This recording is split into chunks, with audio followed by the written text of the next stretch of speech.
My name is Richard Ferrer, and I can say I am cloud hired. That yes, come and join and get cloud hired. I'm cloud hired. I'm cloud hired. I'm cloud hired. Hey, Go Cloud Architect family. I'm cloud hired. I'm cloud hired, guys. So I'll just say I'm cloud hired. I'm cloud hired. I'm cloud hired thanks to Go Cloud Architects. It worked for me, and now I'm cloud hired. Because of Go Cloud Architect program, I am cloud hired. See! I am cloud hired. Thank you, Mike and the Go Cloud team.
Welcome, everyone. My name is Mike Gibbs, and I am joined by Gladys. And today we're going to talk about what we do as architects.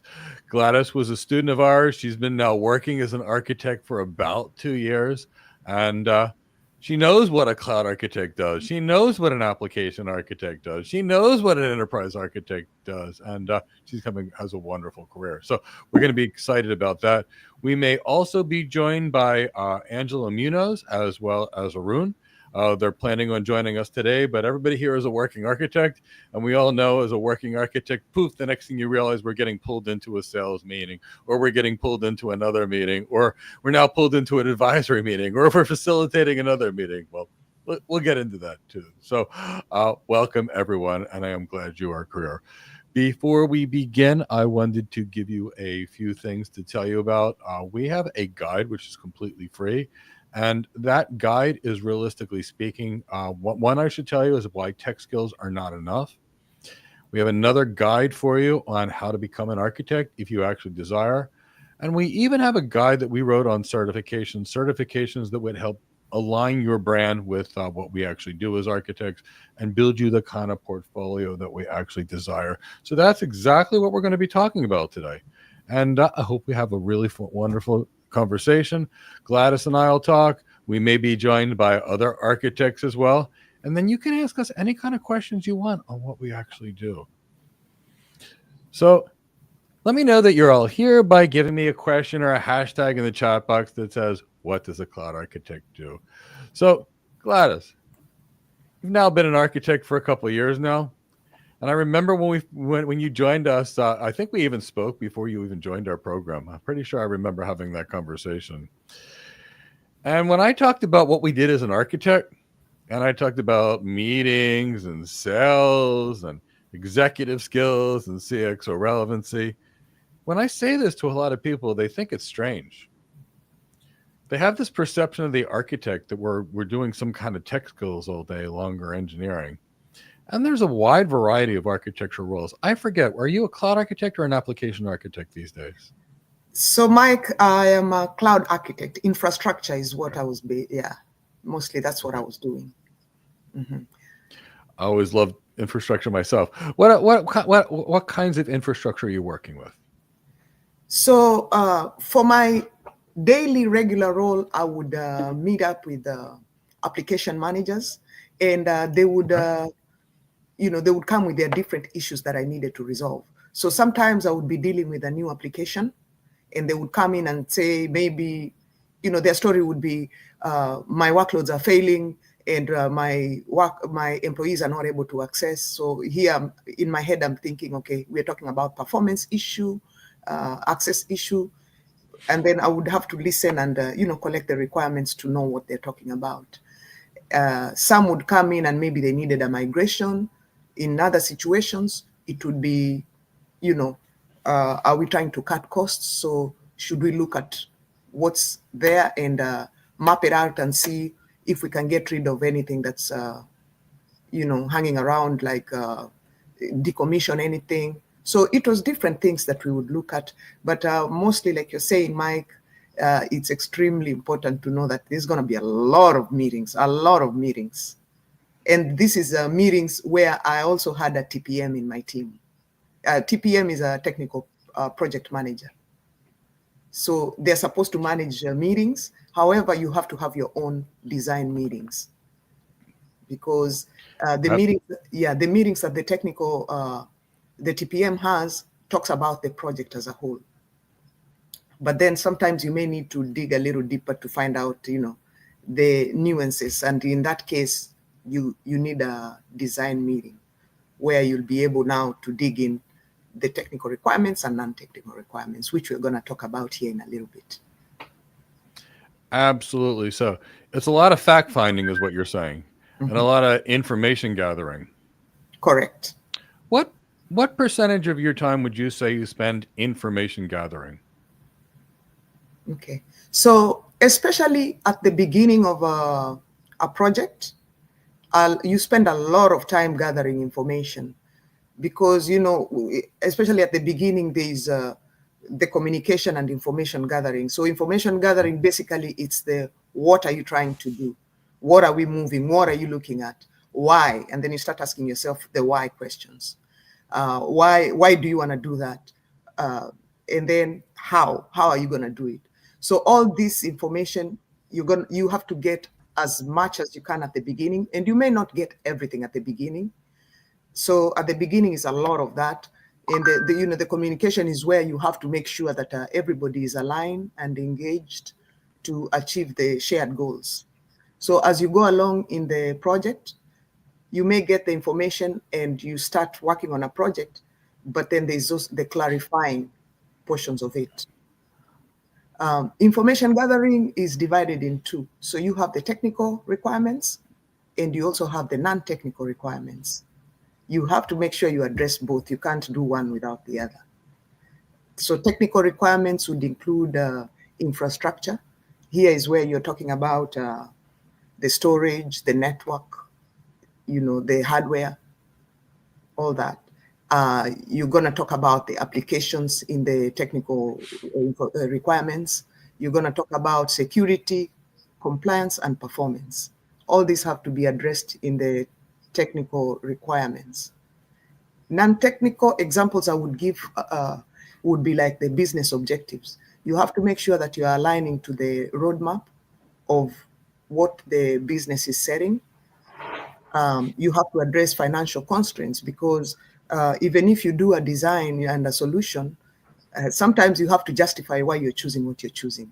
So as you go through the non-technical and you're listening to the customer talk and they explain to you what they're trying to do, all this you have to put into account: financial constraints, the user experience, because you may design something and people don't adapt it. You have to put that in consideration. Operations and operations processes, because once you do the application, you're going to hand it over to them for day-to-day use. So you have to factor that in, and then also change management. So that's how you divide the two, technical and non-technical, and both of them are very important when you're gathering the information. Yeah. You know, Gladys, I love the way you highlighted the non-technical. What is the business trying to do? Where are they trying to go? You also highlighted that stakeholder management piece and that cultural shift, because we can't just create an architecture. We need to make sure that stakeholders want to support it, champion it, and convince others to use it, and then convince people to adopt it. There's a lot of stakeholder management skills you talked about, and a lot of leadership skills in there, and even to a degree, a fair amount of sales skills. I also like how you tied it all back together for everything you're doing is for the business, and you divided those requirements. And I completely agree with you. That's exactly what we're actually dealing with. So again, more information. If someone didn't have extremely good communication skills, how would they get this information? Repeat that again, Mike. I didn't get the last portion. If someone didn't have really good communication skills and didn't know which questions to actually ask, how would they get the information for an architecture? How would they go and get the business requirements or the functional requirements, the non-functional requirements? So in my experience, I have seen that sometimes it's just good to ask in plain English, and the customer will tell you. Because when they come to you and tell you, hey, I need this because my workloads are failing, this should tell you, technically, when you think about it, it should point you to know that, okay, we're looking either capacity issues, something that I need to maybe give him a high performance application, something that's scalable. So just plain English, you can just ask the customer, can you explain to me what you're trying to do? And, they'll tell you, well, when my end user comes, they're not able to access, it keeps failing. So it might sound generic, but that points to you, it leads you to the next question. And you'll be like, okay, why do you think the solution you're giving me is the solution that you need? And they may tell you, I think if you put it on bare metal, that would be the solution. And the first 2-3 meetings is a matter of listening. In my experience, I've seen suggesting an answer at that time or jumping on an answer might not be the right solution, because you do need to go back and do your analysis based on data, because they may say it's failing and it's it's only one weekend that it failed, So you have to go look at your data so that you can back up your design.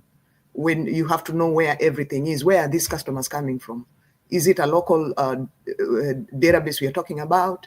Or are we talking about customers are way over there, and maybe that's part of the reason there's that latency? Is it a latency issue, capacity issue? So the plain English will kind of lead you.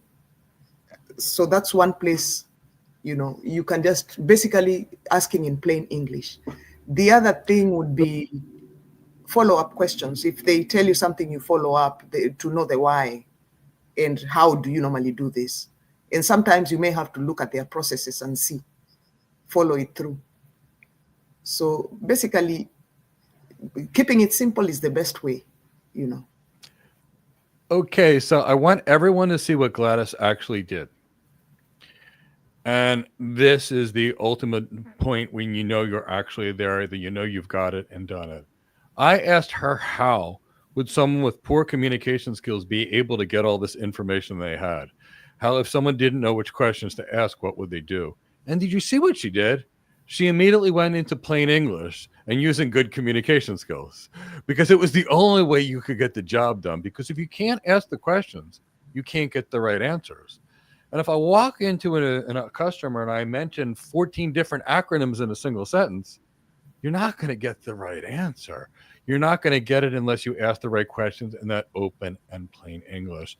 And that's really the key. And if you notice, you said, I asked one question, and then you ask the next question, the next question, the next question, and the next question. And it's about how that question is actually asked. So, for example, a medicine question, architecture question, I literally saw a physician that I was doing a preceptorship, I remember when I was younger, and he went into a patient's room and said, "You don't smoke or drink, do you?" The patient said, "No." But if they asked the person if they smoke or drank, they might have got a yes. And then the next question could have been, how much do you smoke each day? Okay, how much do you drink each day? Now they could have taken that and gone down another set of questions, but if you pre-bias it. So the way she went in there with open language, clear lines of communication, and the ultimate goal, that's what I wanted everyone to see. She automatically knew you couldn't do it with bad communication skills, so she just shifted it up. Oh, we may have Angelo joining us too. So we've got another great architect that's going to join us today too. His name is Angelo. I think he's here. We should bring him in. And I just want to speak with Gladys a little more about this. So notice everything she's talking about. Diving deeper, diving deeper, diving deeper. She talked about a performance issue. And she said capacity. So immediately she's thinking, is it network? Is it server? Is it disk? Is it DRAM? And she's going into every possible constraint along the way. And that's why she's talking about getting another question, getting another question, getting another question. Now, Gladys, I guess I'll ask you this question. I'd like to ask it to everybody. Let's say you're dealing with a large enterprise client. And let's say they've got 15,000 remote locations and 200,000 IP addresses and connections to 40 different internet service providers through the world. And that they have these giant AI projects that are going on that span, 5 petabytes of data that they've been collected over the years. And now they've got a video communications thing that they're trying to do across their company and then roll out 100 new applications. Is that a job for one person or does that take a team? That is a job for a big team, a big team. And the reason I say that is because as you start your project, you really don't know what resources you need. You may be able to guess, but you cannot know what resources you need. Because as you go along, as you build out your builds and your infrastructure, that's when you're gonna know, okay, for this particular project, if it's a lift and shift and you only need maybe the DB people, then you may not need to involve all the network people and whatever. But like what you just described, that's going to be a big project. It's going to involve many teams. And that's part of the reason you have the TPM also. Because if you believe that you need somebody in the networking team, then you let the TPM know, they go get them. If you need somebody in the middleware team, you go get them. You have an application. So for me, I also had an application architect. So it was important for them to be there because I don't know how your app works.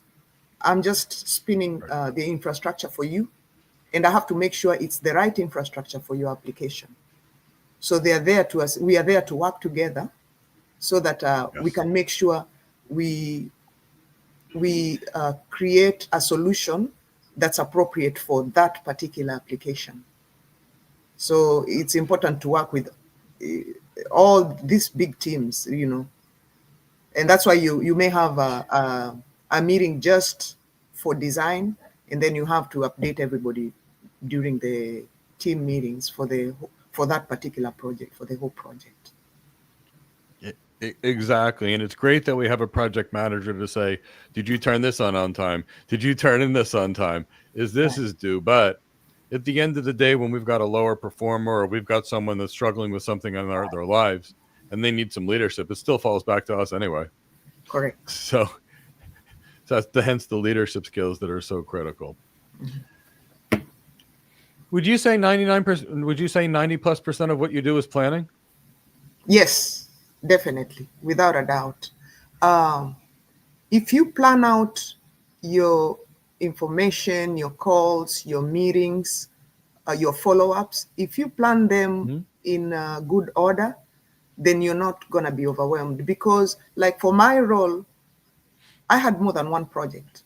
So you'll find an application owner, of course, they want their project to be out there and they'll come and they'll tell you, the world is coming to an end, blah, blah, blah. So at that point, you have to prioritize and see what you need to do, and communicate that to them. Goes back to communication. So setting that expectation. And sometimes you'll be on that call and the TPM is trying to push you, say, hey, we need to commit to this date. And you're like, no, let's think this through, because you have guide rails from engineering standard operating procedures. You have to make sure you follow those. You have to make sure it's in compliance. Sometimes there's compliance issues around it, regulatory issues. So, and you can't know all that in your head. Sometimes you have to go back and research. So in this case, it takes a lot of planning, a lot of mapping out what you need to do. And sometimes you map out one project while that's cooking, and maybe network is doing what they need to do before they return it to you. You're doing something else. So it's extremely important, time management and planning out what you need to do. And actually, it's interesting. Gladys talked about something called the transition architecture there. So, for example, let's say we've got a corporate project that's going to span new applications, AI systems, new video systems. It may need a network to be done first, to be upgraded to support the capacity. So we may have a goal architecture of this, but we may need 3 or 4 different architectures to get us to that ultimate goal. And now you're talking into really strategic architecture planning, because you're planning the next 4 and 5 architectures. And I know you've done that too, Gladys. Mm-hmm. So like there was a time, let me see. So there's a time I had this one application manager, the one that his database, his workflows were failing, and he wanted us to move it to bare metal. He needed it moved within 3 months. He also had regulatory compliance issues, which meant for this particular project, the data needed to stay local. So during the call, one of those calls, the update calls, he was saying, well, we are taking too long. We need to go ahead and do this because we only have 3 months and whatever not. During requirements gathering, of course, I knew he needed, we were looking at performance. We needed something that he could be able to scale up, because his department had been projected to grow up to 40%. So I went in and looked at the capacity reports, looked at any other reports I could get, and then came back with a proposal to him. The option that he wanted, right now his DB was sitting in a shared environment, Oracle shared environment.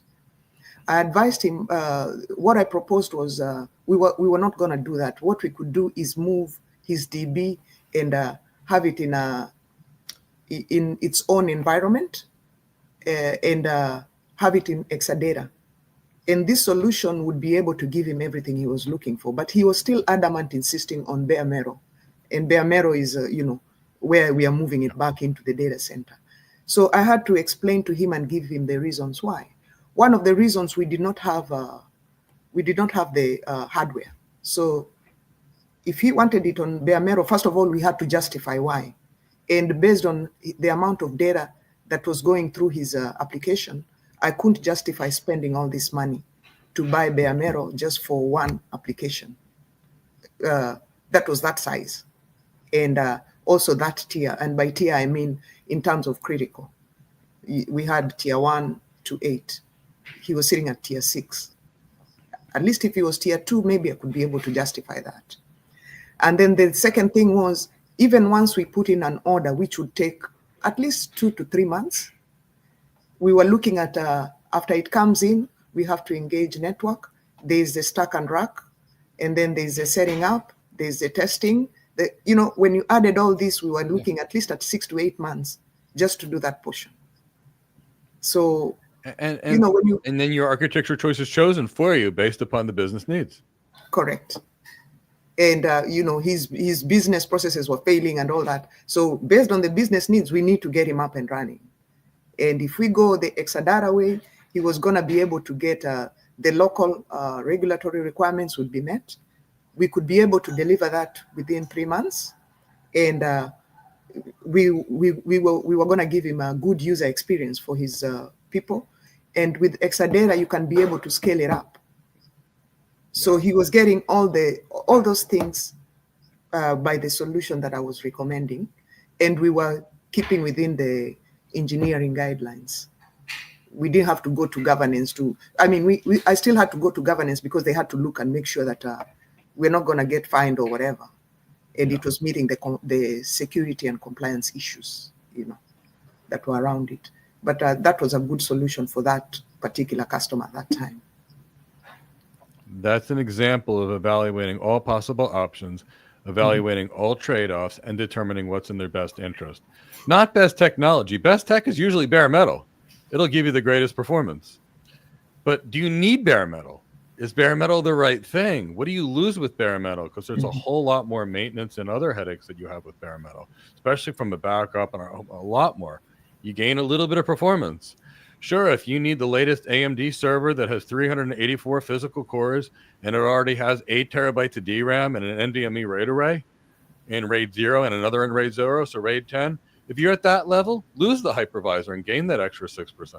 But for the 95% of applications that are not at that level, does it make sense? It usually doesn't in today's world, especially with the better storage we have. But that's the key. We've got to look at all of everything and see what's going to get them there. Now, Gladys, I wrote down a list of 50 things that architects do. I'm going to ask you a couple of them and see if you do it. Okay. Do you create technology roadmaps that are going to be aligned with an organization's business objectives? Absolutely, Mike. So one of the things for my main job, after I get the requirements, one of the requirements for my boss to see what I'm doing would be to create an HLD and an LLD. An HLD is a high-level design, and and that's pretty much a map of where what is. So with the HLD, it will show you if the customer has any database, if they have any middleware, and the front end, how the front end comes. If there's any orchestration, it's gonna show you that. It also gives the customer a map, a picture where they can be able, because remember, some of these people are not technical. They know what they need, but sometimes when you draw it out for them and you document it for them, then they're able to know, okay, this is what we're talking about. And sometimes some of this project you are adding on to. So even for me, I need to understand, okay, I'm adding on to it. How many data centers are we looking at? Where are they at? What else is there in the map, in the network? So you can do like a Nmap, which is a network mapping to see where things are. So that's a HLD. And then the LLD is a lower level design. One of the tools that you can use, you can even use a spreadsheet, and this will tell you like the name. It pretty much helps you when you're building out the virtual machines or anything you're building out. It will tell you the name, the data center. There's other very many details, but it will tell you the data center, maybe the subnet where it's gonna go, so that you have it all together. The HLD is just a picture, and it may have those names, but LLD is actually the document where you can even upload it, and depending on what automation you have, or you can even use it in infrastructure as a service, Terraform, and it will build it out for you. So those are some of the things I did in my role. In terms of suggesting strategy, that's something also we would recommend and suggest to the application owners. But in most cases, you'll find that organizations will pretty much have some kind of direction they're going. And my job was to make sure that I'm going in the same direction as everybody else. Love it. You're starting to sound like a principal architect, Gladys. I remember when I met you and when you were a great architect, but you're now sounding like an incredible architect. This is really great. I love seeing this. Thank you, Mike. How about doing any looking for areas of improvement in IT processes or systems? Any of that? Yeah, so looking for improvements for my role, mostly I would say would involve looking at the infrastructure to see and determine where we can cut costs and improve maybe performance. And sometimes the way that would look like, it may look like doing an Nmap, network mapping, and seeing do we have any stragglers or anything we need to decommission? And this would happen mostly. So there was a case where I needed to deploy an application in a containerized environment. This needed to go, the production needed to be in a data center that was almost out of capacity. And by out of capacity, I meant capacity in terms of storage, capacity in terms of storage or adding any other applications, and also in terms of power, because all these things, have to be powered. And so they didn't really have racks where they could be able to expand it anymore. However, half that application was already there, and it was a very high visibility and a very high usage application. There's no way I could be able to move it just like that. And at that time, it was, we needed to, actually somebody had started that project and left it, but due to regulatory requirements, we needed to spin it up immediately. So it was very high visibility. So in a case, go ahead. I'm sorry. Yeah, in a case like that, it's a matter of looking to see, now that we are not able to move it, it was sitting at a shared container. So what we did, I moved it to a dedicated container in that same data center. That would give it a little bit of relief, but then we had to look for ways and means of, it was high availability, so we had it in a different data center as well. In the other data center, we needed to make sure that we had enough capacity so that down the road, so this was a short-term solution. Down the road, the disaster recovery could be the main production as we moved it to a different data center. So in that case, just moving it from the shared environment, yes, it did increase costs just a little bit, but we pushed it out. I pushed it out with the infrastructure as service, which reduced the provisioning time by up to 40%. In terms of performance, he was able to gain a lot of performance, up to, I think it gained up to 400%, because really it was in a dev lane. So here we were going production. We decommissioned anything on that data center. We were trying to decommission anything that was no longer in use. There are some apps that are no longer being used, or some virtual machines that was spun up for, production or for testing or whatever. So that way you're cutting costs. In that kind of way, that would be one way of cutting costs and reducing, just reducing expenses. I don't know if I answered your question, Mike. Tangentially, but it was a good enough answer that we all got the logic. Tyrone, if Angelo's here, bring on Angelo, because I think he only has about 15 minutes, because I know he's also at work. I'm still going to go back to Gladys, but I want to make sure we capture Angelo while he's here. Hi, Angelo. Hey Mike. Hey, Gladys. Hey, Angelo. So for those who don't know, Angelo Munoz is an incredible enterprise architect. He's been an application architect in his life. He's been a CTO. He also works with us, and he's one of our instructors, especially when it comes into application architecture and, any kind of architecture as well. He's been around almost as long as I have in this tech industry, and he's a wealth of knowledge. So Angelo, how are you today? I'm great. Yeah, excited to be here and to just talk for a bit, to catch up, and, to be a part of the communication. I love it. So I've had a couple of interesting questions with Gladys, and I'm going to go back to Gladys, and I look forward to it, but I know you're also short on time. So these days you're working as an enterprise architect, right? Yes, sir. Could you describe predominantly what you do in your job in about 5 minutes or less? Because I know a lot of people confuse engineering and architecture, and I want to make sure they understand the difference.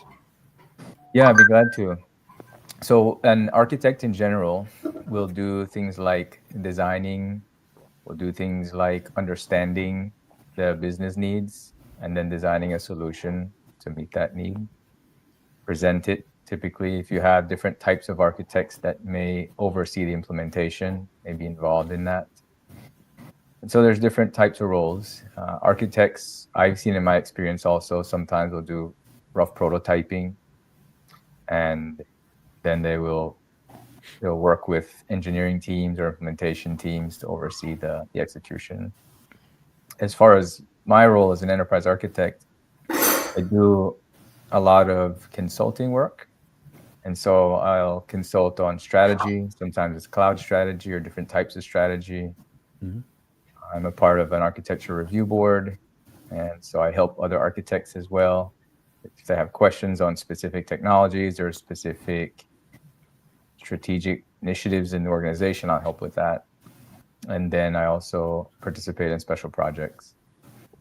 So overall, yeah, it's a great role to be in, and I get excited about helping people and helping them to get to a better place than where they're at. And so sometimes people will come with challenges, business challenges or technical, and I'm able to just listen to them and help them think through sometimes the challenges they're facing. And sometimes they resolve it on their own. Sometimes by some of the talking that we do together, they figure it out also. But it's just a great experience. Yeah, it's something that you just keyed into. So when I first left healthcare, and Angela knows my background is internal medicine, I was a nurse practitioner, had my own office, and then all of a sudden I was in tech. And at some point, one of my family said to me, like, what are you actually doing now? And I said, the same job I always have. And they said, what do you mean? I said, before I used to fix sick people. Now I fix sick businesses by looking for strategies to help them optimize what they do, either increase their revenue, cut their expenses, and make them be able to thrive. And they're like, huh. And then I'm like, well, how do you do that? I said, it's about aligning people, processes, and technology. And those that had MBAs or came from that logic went, oh, yeah, Michael Porter's Forces of Business. I get it. And those who didn't were like, yeah, now what is it? And I'm like, well, it's meetings, it's strategy planning sessions, it's presentations. And they're like, no, seriously, what do you do? What percentage of your day would you consider spent in meetings, Angela, trying to coordinate, facilitate, and make sure communications are up to date? Yeah, it depends on the phase of the project I'm in, the different projects. And so each of them have different requirements as far as time commitments.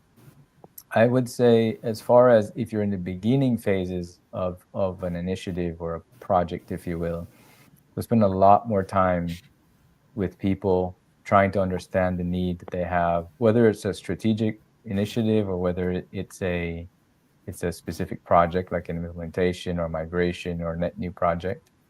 And understanding that part, it takes quite a bit of time. I would say probably 60 to 80% of your time.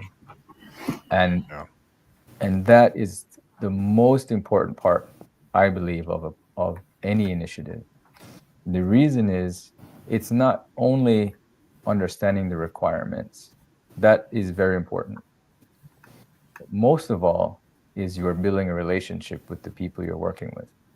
That is foundational to any project success.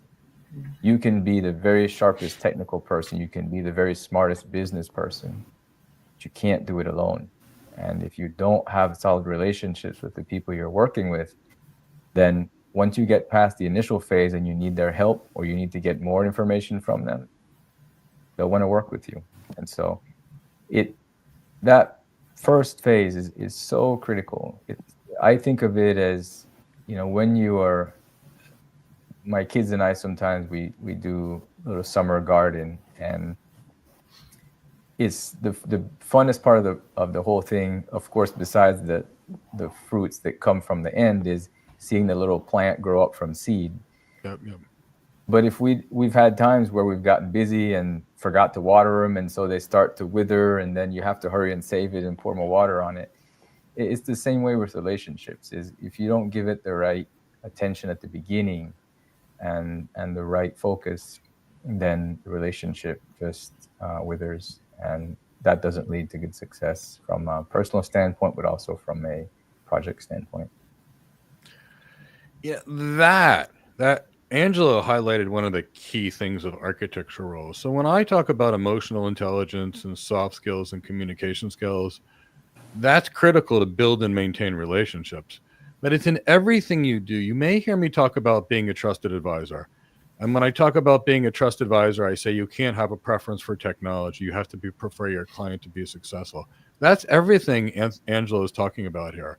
You don't have a good relationship by giving people things that are not best for them. You burn that relationship. It can take a lifetime to build trust and a minute to destroy it.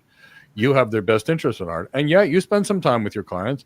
Yeah, you talk to them. Yeah, you go to lunch with them, take them for dinner, take them for drinks, and build those relationships, because not every day is an easy day. Not every day things are going to go exactly your way, but when you have a strong relationship with someone and they trust you, and you say, the team's having a problem with this, but it's got 100% of my focus and these other 80 people are involved, they trust you. Yeah. And they give you the information they have. So I'm really glad you brought that up, Angelo.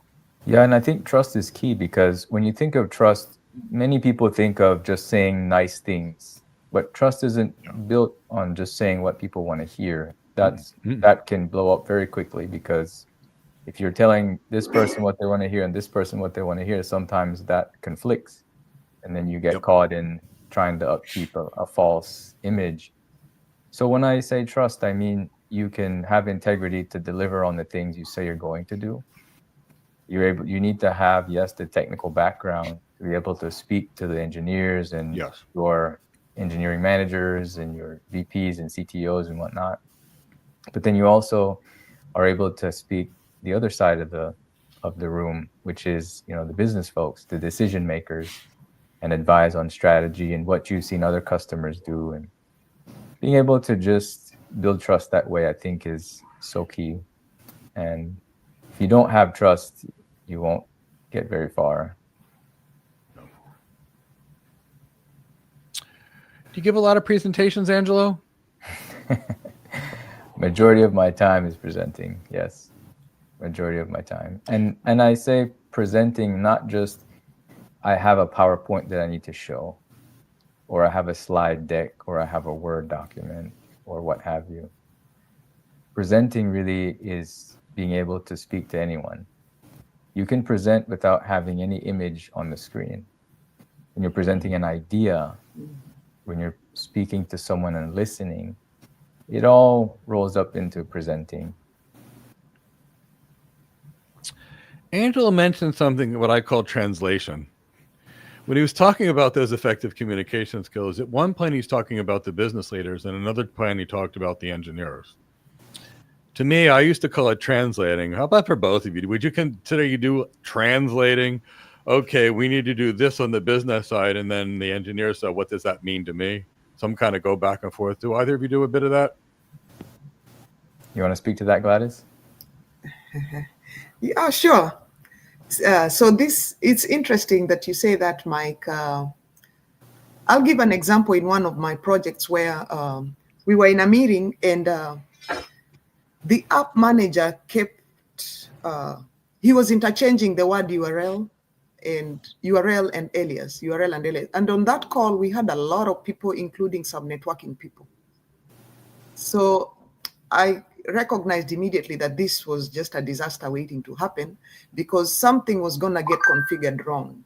His application was supposed to be high availability, and high availability, which means it spanned 2 data centers.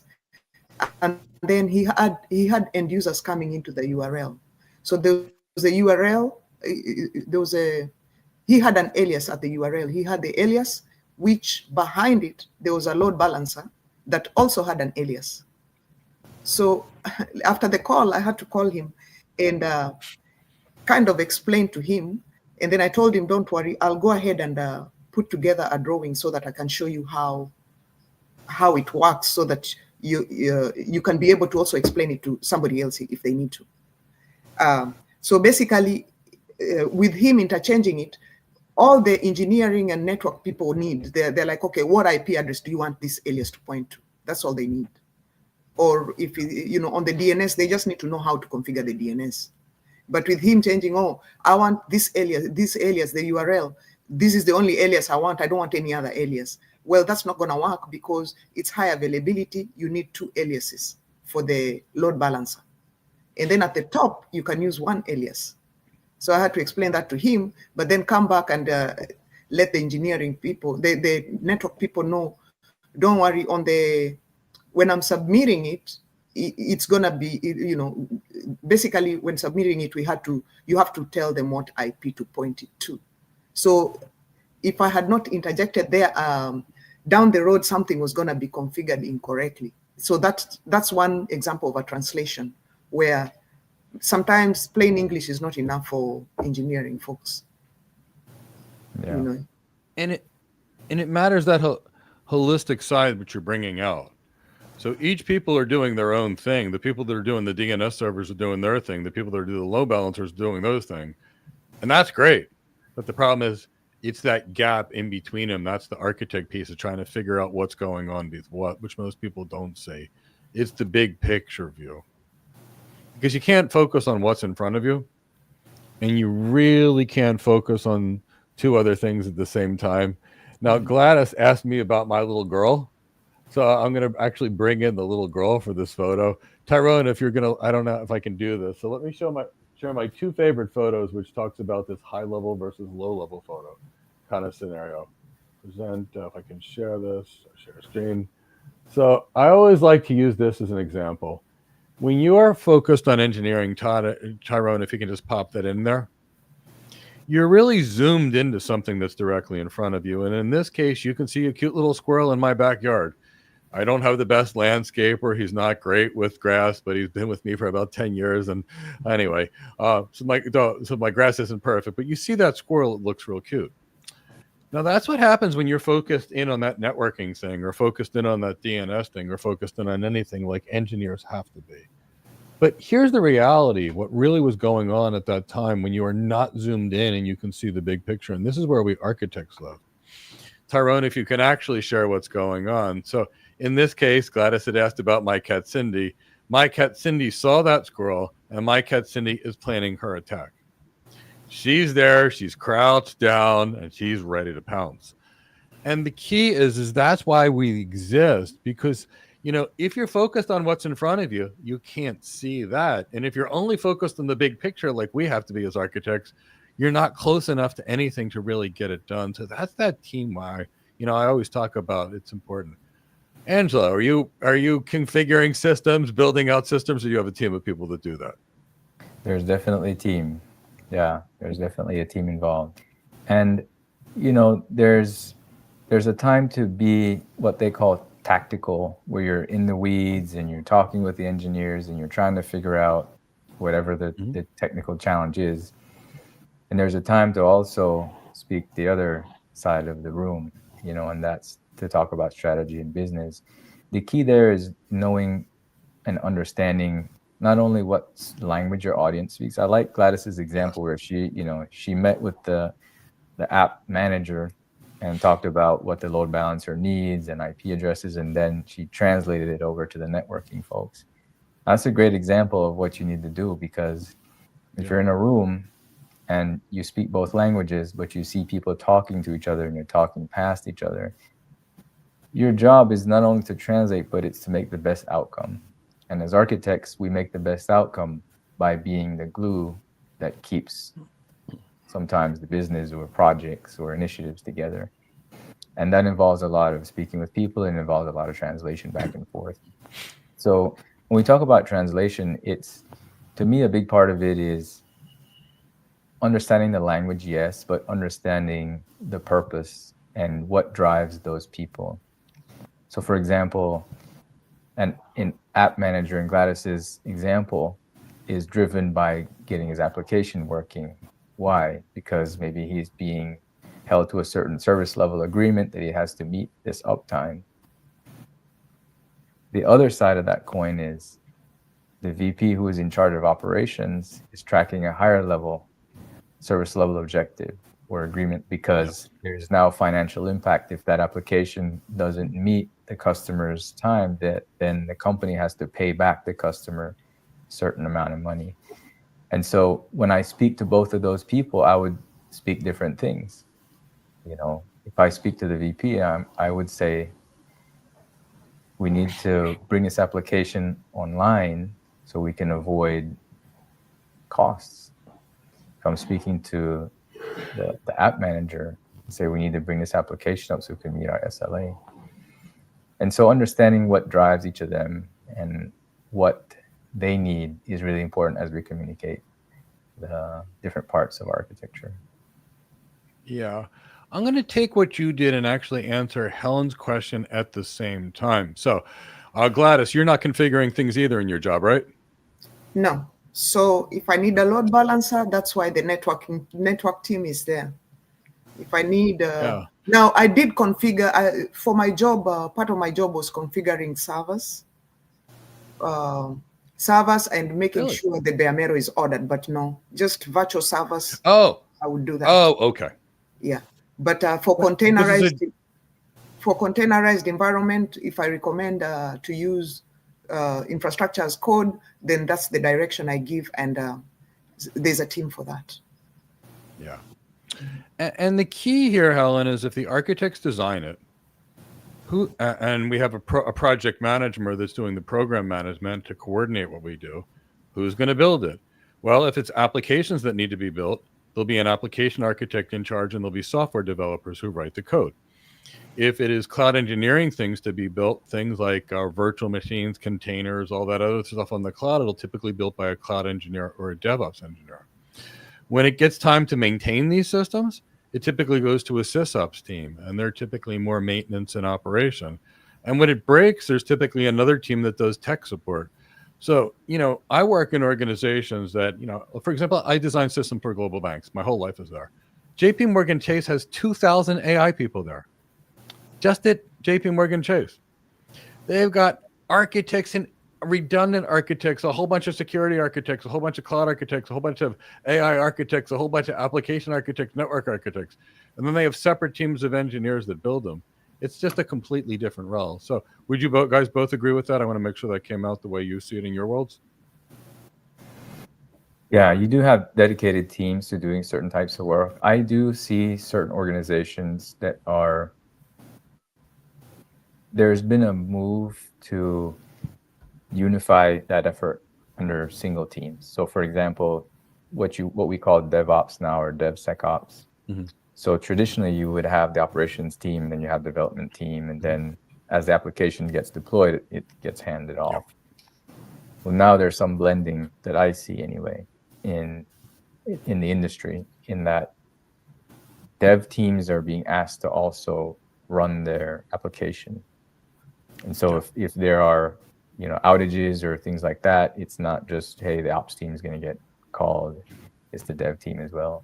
And so there's pros and cons either way, but in general, yeah, there are different roles. Now, who does the role and the duty is being blurred. I see that in the industry. Yeah. So just in closing and wrapping up that thought, Mike, I just really appreciate the opportunity to be here. It's great to interact with you, and good to see you, Gladys. Good to see you, Mike. And so I'm going to have to go, but yeah, it's been really great just listening and being a part of it. Okay. So happy you were here, Angelo. Great to see you. Appreciate everything you do. Always happy to see you. Thank you. Great to see you too. And I'm going to touch one other question, and then I'm going to keep talking to Gladys. But the question came in about project managers. And it came in around the time where Gladys said she has a technical project manager that's with her on projects. And the key is there's two kinds of leadership we have to do. And Gladys, you'll be able to confirm or cannot. And you actually worked as a program manager before you became an architect. Yes, there's a different kind of leadership. If you've got 50 architects doing 50 parts of an RFP together, and it's a 500-page RFP, you need a project manager or a program manager to manage the RFP responses. If we are doing a proof of concept, and that proof of concept takes 10 engineers and 2 architects, the architects are designing and managing the relationships, you need a project manager to manage that if you've got 10 big engineers in there. Now, we will lead our teams, we will create our teams, we will create our strategic teams, and in those teams, we'll get them together, we'll be designing things together, we'll be whiteboarding, war gaming, looking at all possible combinations. If we do this, what's the impact of this on other parts of the system? That's us as architects. We lead that. And if I've got an architect, for example, if Gladys is on my team, well, actually, she's incredible. But if she had a rough day or two, I'd be trying to figure out what I could do to get her out of that rough day or two so she could be back and be great in her glorious self again. And she does that too, because part of life is tough. You build a team and there's 50 people on the team. Somebody had a fight with their spouse or their child or is struggling with a health issue. And sometimes part of being a leader is being able to find the problem they have, being able to work around that problem and supporting that person and helping getting to their goals. Do you do any of that, Gladys? Any working with people and helping them out and figuring out what you need to do? Oh yeah, and I'm very glad Angelo touched on creating relationships. That's normally very, very important, because at some point, sometimes things get sticky and people start making demands. You may recommend the best solution that you're seeing based on the standard procedures that are in place. For example, one time somebody wanted the failover to be manual, but like I said, we had tier 1 to tier 8. So tier 1 is really, really critical. Tier 8, not so. He was sitting at tier 3.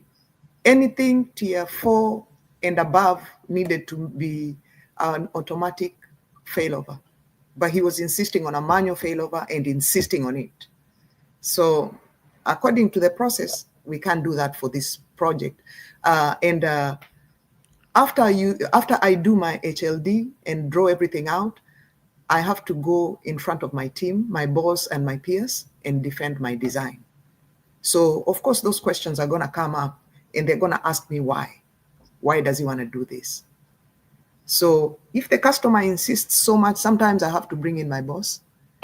And if you have created a relationship with your customer, then that means they're not going to take it some kind of way. They'll just know, everybody's trying to do their job and we have to do the right thing, because there's governance, there's compliance issue, regulatory issues.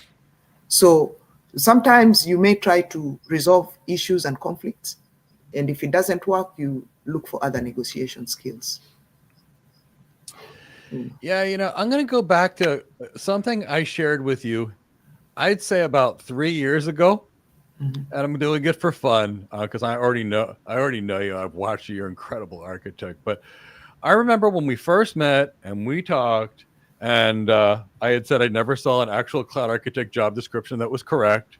I remember when me and a group of us had said this, and I said, architects don't code, architects don't configure, architects aren't doing DevOps. And, I was retraining everybody that was certified and had learned all these skills, because they couldn't seem to get hired on architect jobs, and people were worried about everything other than the real cause. And then CIO Magazine had an article that said, what does a cloud architect actually do? And I finally saw the article and said, wow, this is the job description that I actually had for the last 25 years. Well, the chief information officers actually came up. So how closely is this aligned with your job? Leading the cultural change for cloud adoption. Leading change for cloud adoption. That closely aligns to my role. And the reason I say that is because right now, a lot of organizations are moving towards cloud. For my particular organization, even though we are already in cloud, we are still playing catch up. So there's a lot of applications that were monolith or whatever, they're still not on the cloud. And there was a push in the financial institution I used to work with to try and move, if you can, try and move stuff to the cloud. So it closely aligns, because whenever you look at an application, the solutions that we need to craft needed to include cloud if we can, because that's the direction, the business direction and roadmap that had been laid out. So it closely aligns to that, Mike, I would say. How about developing and coordinating the cloud architecture, creating that actual architecture for all the changes that need to occur? That also closely aligns, and that's why you have to have the technical and pair it up with the other portion, which is non-technical, because you need to be able to articulate it. And the customer will tell you the non-technical part of it, and you need to be able to articulate it into technical, because you're going to be talking to network technicians, to engineers, people who are like, just tell me what IP you want me to point this to. And then, they'll tell, when they respond to you, it's going to be in technical terms, we're going to stack and rack, and, so you have to be able to know what they're talking about. And sometimes you have to slow them down and like, hey, what does that mean? Because there's also a lot of, what is it called? The synonyms, or words that they'll Yeah. put together. Oh, there's so many ridiculous acronyms and Yeah, acronyms. 18 words that all mean the same thing. Right. Yeah. And there's also, you mentioned you're working with a team of people to create this stuff. So you've got to coordinate that, lead that. Correct. So developing a cloud strategy, single cloud, multi-cloud, hybrid cloud, and coordinating the adoption process. Step 1, step 2, step 3, statement of work. Do you do any of that in your job? Okay. So you said coordinate. What did you say, Mike? I'm sorry. So developing the cloud strategy, like whether you're going to use the cloud or not use the cloud, single cloud, hybrid cloud, multi-cloud. Do you do any of that? Yes. And so for my job, we were enterprise. So we were using Red Hat. We would use S3. Sometimes we would use a little flavor of Microsoft products. So depending on what the customer needed, that's the direction we took. Let me see, like the example I gave for Oracle, and we went Oracle Exadata. And sometimes, let me see. I didn't have too many examples of when I combined multi-cloud, because mostly we used our own private cloud and enterprise cloud. But I did see we used a few things that were combined. So you've done some of the multi-cloudish stuff, but did you have to coordinate the adoption process of what gets done and when it gets done and how many people are needed, that kind of thing? No, I didn't go that deep because my job was just on the infrastructure piece of it. Okay. I make sure that it's up and running after it's been tested. They had about 2 to 3 weeks. If anything is not working, then they would come back to my team and we would try and fix it. After that, we hand it over to Ops.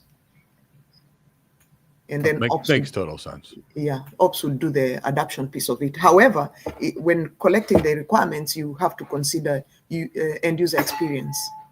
And Ops was normally part of I always made sure that I included them. You invite somebody, whether or not they want to come, that's up to them, but you make sure you invite them because they're going to be supporting that application. So I used to try and make sure that I'm sharing the information. They know what's coming down the pipeline, how it's mapped out, any variables, they know all that. Now, Gladys just hit on some very high key skills. And we do it as cloud architects like she is. We do it even more as enterprise architects, but we have to do it in these architect roles. And if we don't, we're going to hurt our clients. So in other words, somebody's going to have to support this at some point, which means it would probably be good to get their input to make sure we don't design something they can't support. At the same time, somebody's going to go build this. So we have to make sure that we design something that somebody can actually build and something that somebody can actually maintain. So we have to assess the client's sophistication. Now we need things that span networking, data centers, security, cloud, AI, big data. Now we need to get all these stakeholders involved because I promise you, if you want to do certain things and you don't have the network, it's not going to work. Want to do AI things and you don't have the data, it's not going to work. Want to do this and you don't have this, it's not going to work. So we do so much of that, right? Mm-hmm. And some of it may work, but it's not authorized. So the customer may have a really good idea and they're like, oh, let's use ChatGPT and whatever. But hey, governance is not going to let us use that. So we need to look for what options what offerings do we have available to us that you can use. It's another thing on the CIO magazine list of things we architects do. It says helping creation of governance strategies. Do you do any of that?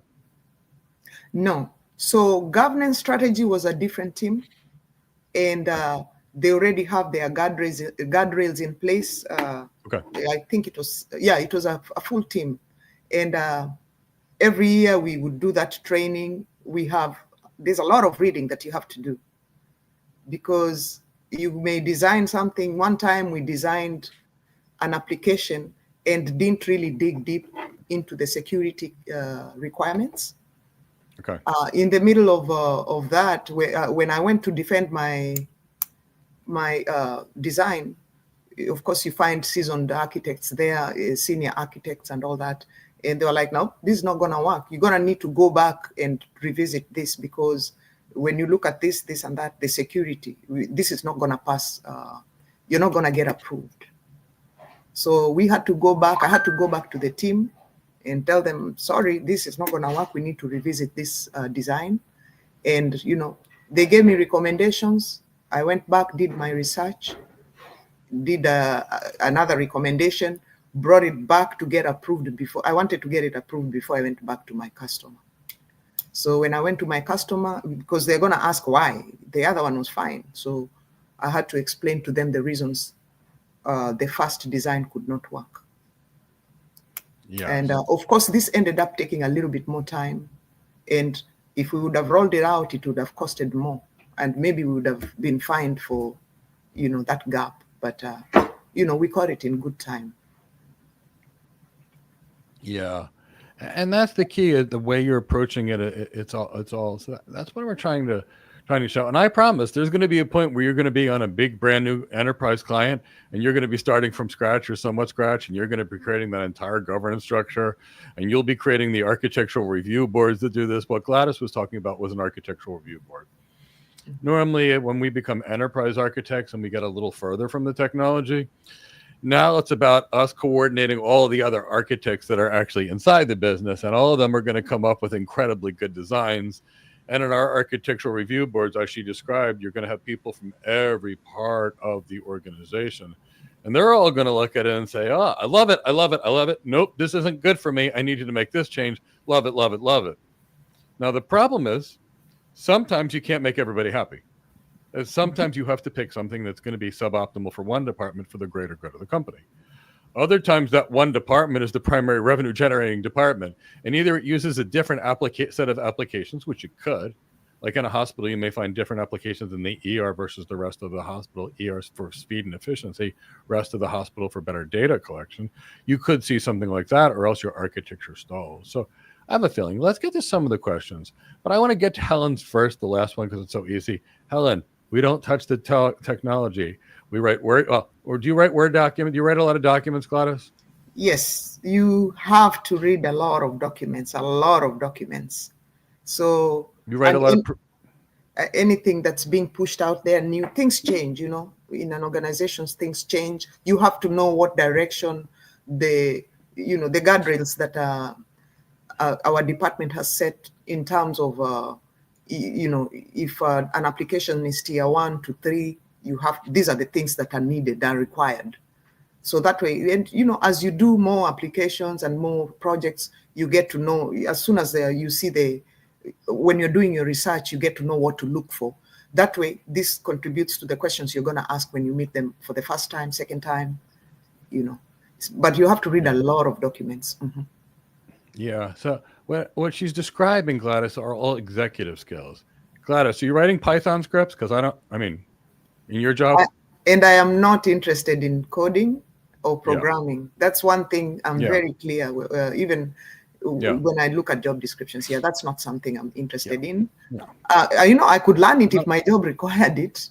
But no. It's not part of the architect's job. We're not working on Linux. We're not writing Bash shell scripts. We're not writing Windows PowerShell scripts. We're not writing Terraform scripts. Helen, we design the solution. We present the solution back to the customer. We sell it. We manage stakeholders. We build teams. We lead teams. We deliver presentations. We facilitate meetings. We respond to RFIs, RFPs, RFQs. Mm-hmm. We don't touch the technology. The only thing you will use your computer for is Microsoft Word, Microsoft Excel, Microsoft PowerPoint, and most likely you will use a drawing program like Microsoft Visio. Yeah, that's Visio. Yeah. Mm-hmm. Yeah, that's it. That's your whole tech stack. Now, for House Helen, it's not how to write the code. The code is meaningless to us. Writing another language in code, Helen, is the equivalent of me speaking to you in Greek. If I said, Cindy, I said to you in Greek that I have a cat, her name is Cindy. But does that help me design an architecture? Not at all. I design the architecture by understanding the client's business needs, their business requirements, their technical requirements, their technical needs, and their goals. And we create a strategy around that. Code is just completely unrelated to why. And why did I get the question? Why did I jump on it, Helen? Because it saddens me. So many people want to become cloud architects and they learn Python, they learn DevOps, They learn Linux. They learn shell scripting. And in the end, we give them an interview and we ask them a simple interview question and they can't answer a single one because they know the technician work like this, but they don't actually know the architecture work, which is design. Let's bring in some more questions and Helen and I will take turns answering them or both answer them. And then maybe we'll get to more, maybe we won't, but let's see if you have questions.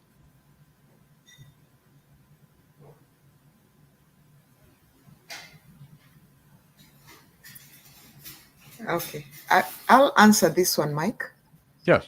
Good. Yeah, so I think I made a mistake and I did realize it later on. I was talking about functional and non-functional requirements when I gave the five examples for functional and the 5 for non-functional.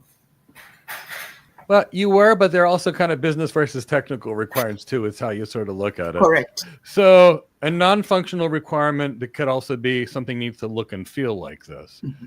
But a non-functional requirement really needs to be making sure it's optimized to the sales process or the service process or the supply chain. So, you know, in most cases, and it's a great way you ask that question, we're talking about the same things from two different ways. But yes, same concept.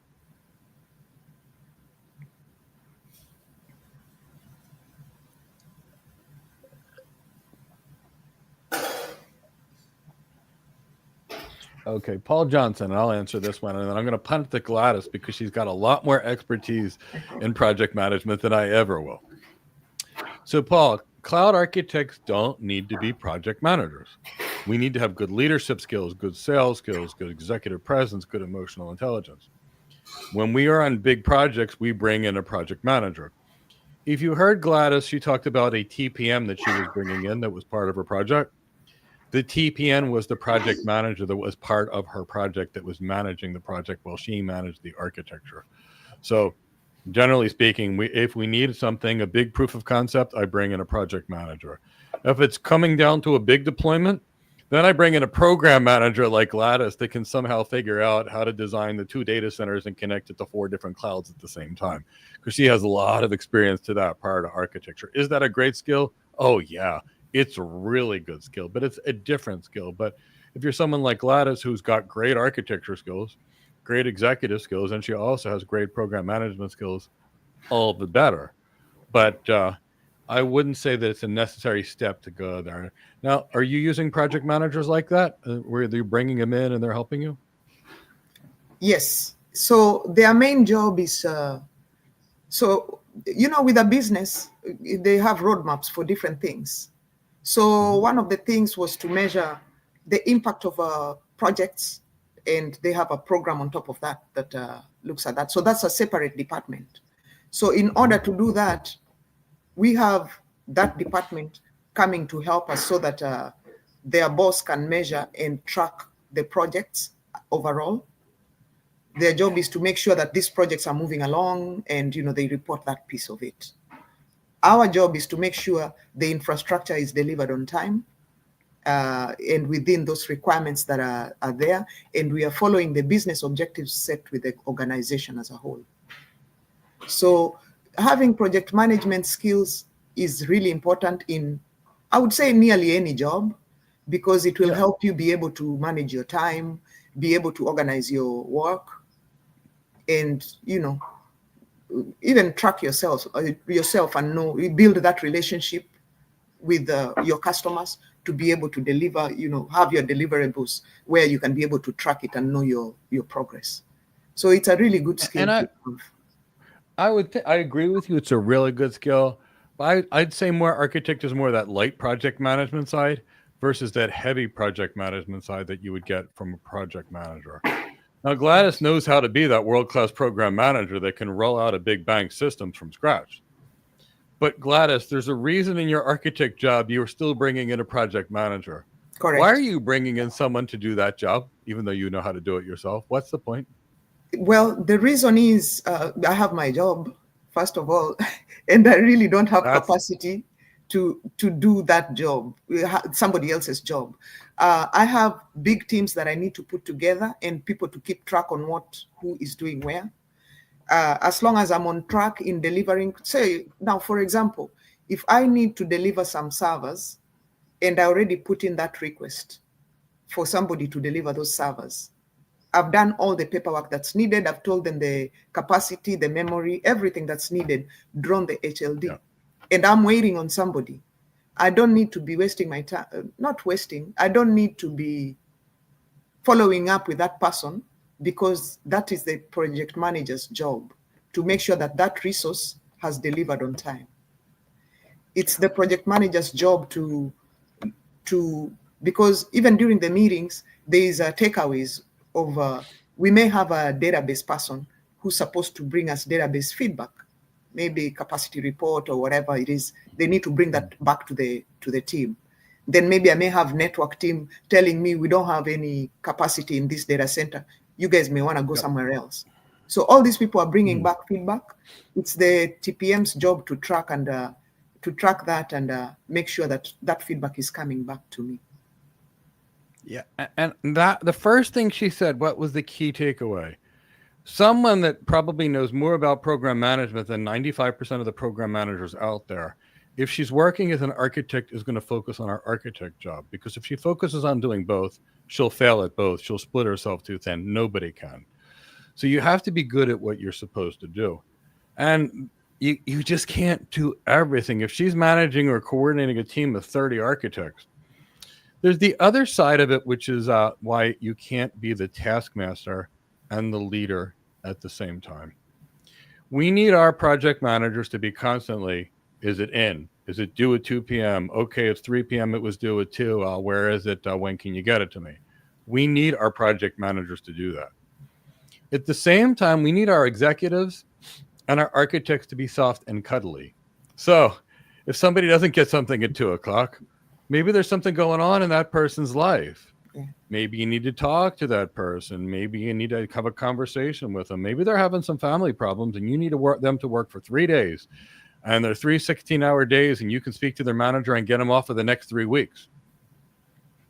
And maybe that's a conversation you have. And because the deal is so big, you use your leadership skills and influence to get that guy to give you 3 16-hour days and get him off for the next 3 weeks. And it's worth it to the company to do so. That's that skill you've got to be coming in. When Harry and Sally on your team had an argument and they're cranky and neither one of them wants to talk to each other, it's your job to go in there and buy them lunch and buy them drinks and get them together and get them talking so they can produce output. And if you're doing that, can you really be the taskmaster at the same time? Give me this, give me this, give me this. So it's that. It's the other kind of reason where you can't confuse your role. Like if you ever go to your physician, you're going to notice the physician will never collect the money from you. They'll have someone at the front desk does it. And they do that. Sure, they can pick money, but it doesn't feel professional. It feels professional to keep them out of the finances, and it feels better that way. So these are the same reason. There's lots of good reasons. Paul, it was a great question. Now, if I had someone with Gladys level of program management, would I be thrilled to have her in $1 billion architecture? Oh, yeah, because she's pretty good used to seeing all the pieces and parts that are coming at you from 8,000 different angles. That's going to be helpful. But she could do that as an architect. She can come back from where she's background, but it's the skill I'm looking for.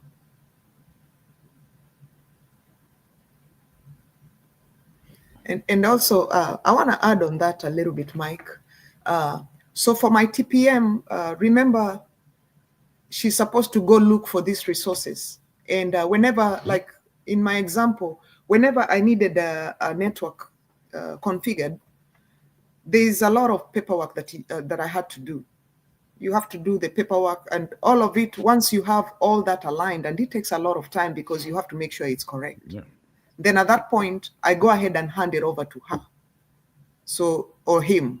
And then it's their responsibility to push it and make sure it goes out. And sometimes they have to get information from the network to bring into the project before I can go ahead and fill it out with the necessary details. So the TPM is very important within the project because there's a lot of moving parts and a lot of collaboration that goes on. Mm-hmm. Yeah, I kind of like that. The coder from above, way to principal architect is higher than a cloud architect. The answer is yes. So let me kind of tell you the rankings of architects.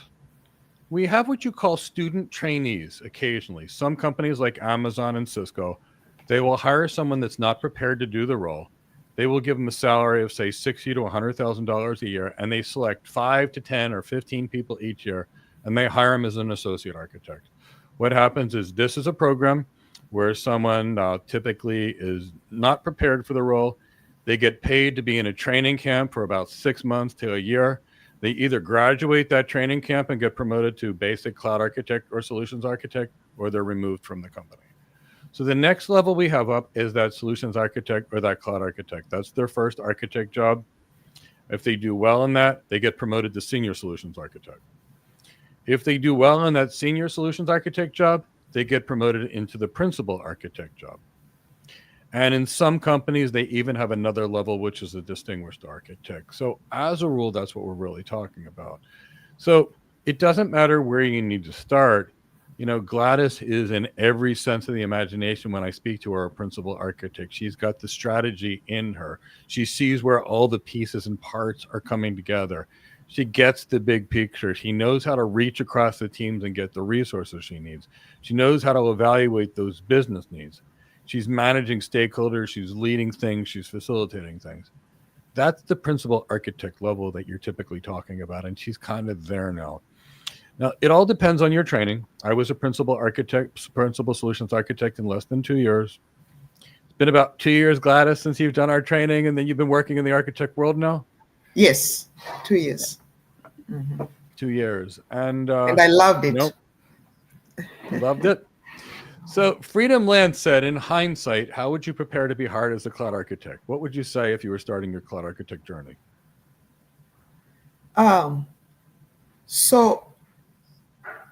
Okay, the training, let me see. So I already had a background in project management and program management. Mm-hmm. So that played a big role. I already knew I liked working with people. And before that, I had been in management for a long time, doing tier 1 and tier 2 network support. Okay. So I knew I liked technology, and I knew that in order to be successful in something like this, after going through Mike's program, even before I took Mike's program, like Mike said, we talked, and I knew this was the right role for me because I knew I liked technical and I also understood the business portion of it. In hindsight, what I would advise somebody who does not have my background is to make sure that when you're training, yes, you do need technical skills. Those are very important. I have a AWS Solutions Architect Professional certificate. That's important because you have to understand the technical to be able to explain to your customer in simple terms. So understand both the technical and how business works, creating those relationships, understanding, like if you work anywhere, try and look at the KPIs. What are their KPIs? And then what is driving those KPIs? Because there are behaviors that drive the KPIs. Then you can look and see for that business, what is their roadmap, the business objectives. And you'll find that all that is linked together.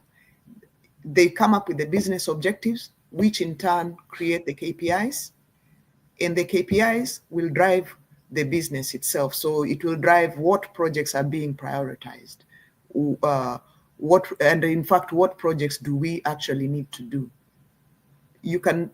That's something you can be able to learn even in your current job and see if you can trace that. And then for the technical part, you just have to hunker down and read through it, because you're going to be reading a lot of documentation. Reading a lot of documentation. Yeah. Would you say our approach was effective of teaching the tech and the business and the strategy and all of that for you? I would say it was extremely useful. And the reason I say that, I had been in tech world for a while, and I was doing it all along, but it had never clicked to me until you actually came out and said, just speak in plain English. What is the technology and what does it do? And that clicked in my head. Even though I had been doing it when I was doing the tier 1 and tier 2 network support. Even my program management and my project management was in the tech world. It had never clicked in my head that just keep it simple, and you can be able to explain it to the business side. I was already technical and could explain it on the technical part. That tied it all together. And I think that's the key. One of the most, I think this course contributed a lot to me getting that job, because it made everything click at that time. So I'm happy to hear that, and that was our goal. Yeah, in hindsight, I would take Mike's class. Thanks for that, Gladys. But, the key is Gladys had a lot of great experience. Many of us have a lot of great experience. It's knowing how to take that experience that you have, take the relevant components with it, and bring it with you. And at the same time, not to steal a yogaism, let go what does no longer serve you. So, if you're a program manager, probably 80% of those skills in some way, shape, or form are going to correlate. 20% of the skills are not. Okay, you don't have to worry about it. Okay, now you are a network architect. Guess what? A lot of those skills are going to translate. Take them with you. These don't. Okay, move on to something else. Come from medicine and you learn how to think strategically. You learn how to coordinate and manage a lot of teams and a lot of stakeholders and a lot of other consultants. Great. Take that with you. So I really like that. Tyrone, bring in another one.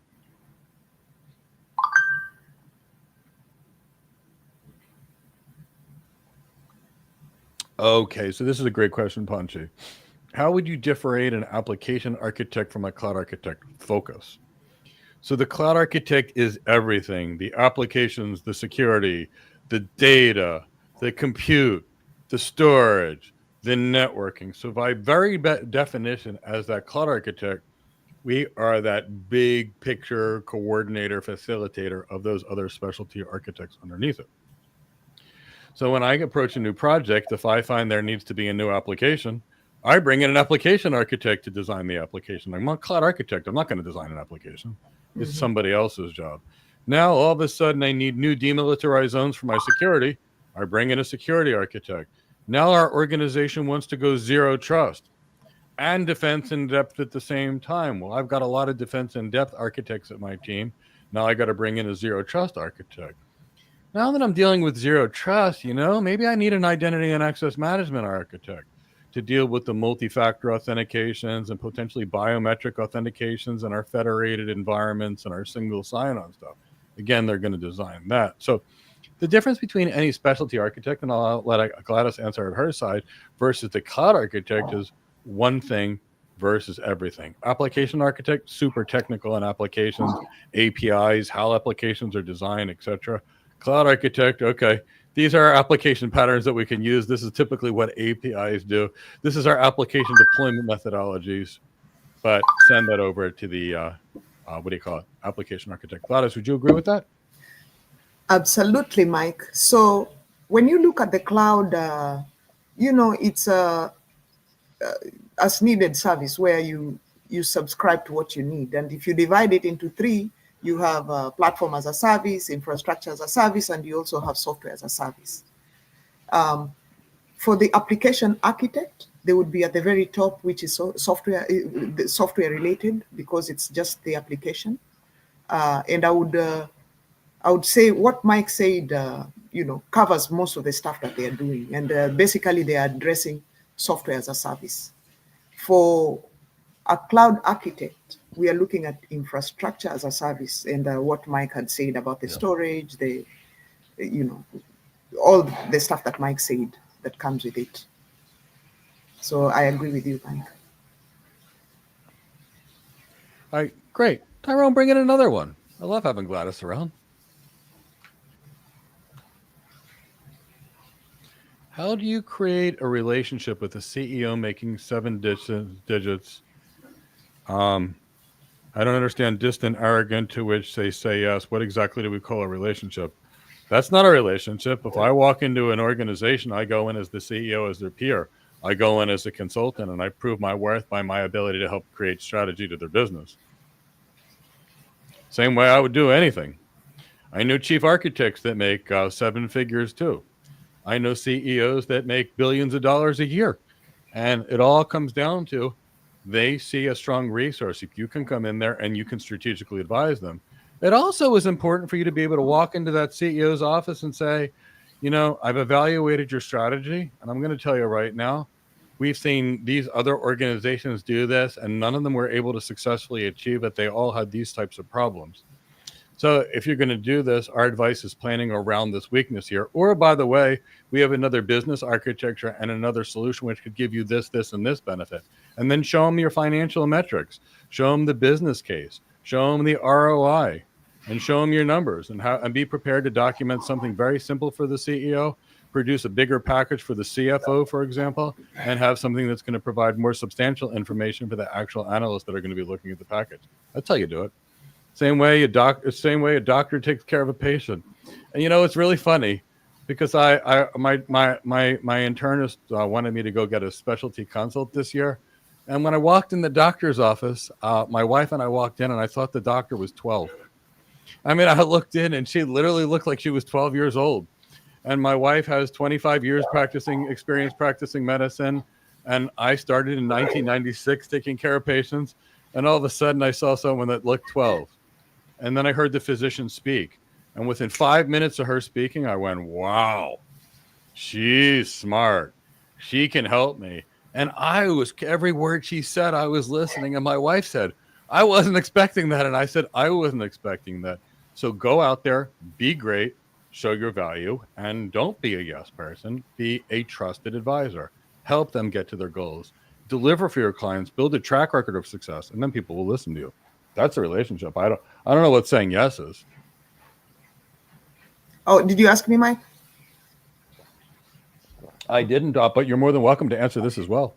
No, you answered it very well. And I think we need to remember that, like I said, everybody has a job. So more than likely interacting with the CEO, maybe if it's a very high visibility project you have, they may walk in, and that's where you can be able to create that relationship and trust by, presenting what you got and showing that you understand what's going on. Now, when you're talking to the CEO, like Mike always says, you have to put on the business hat and show them whatever you're doing, how it's contributing to the bottom line, because they just want to know, okay, how much am I saving, or how much business is what you're doing going to bring in?